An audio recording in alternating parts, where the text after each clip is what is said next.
I'm Jason Singh. I'm a third-year apprentice at SNC-Lavalin. We're an international consultancy based in Canada, and I'm currently studying at Derby College. I first became interested in engineering in primary school when I first started playing with Lego and Connect, seeing how stuff works together.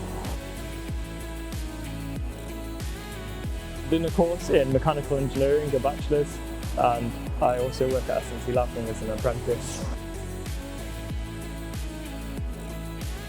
With my current role, I work with a lot of interesting projects, primarily in the railway sector, and it's really complex, interesting work.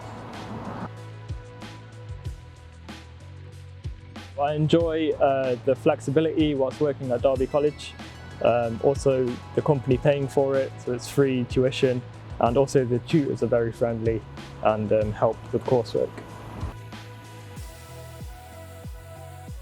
With my current role, I've explored loads of different places in England, including inspections in London and Derby, and that's helped me gain a lot of experience within railway. After completing my degree, I hope to do some international placements in Abu Dhabi, Dubai and Canada. A higher apprenticeship in engineering would be very beneficial. It helps you gain a lot of experience with on-site work, and you don't have any uni fees either, so that's a positive.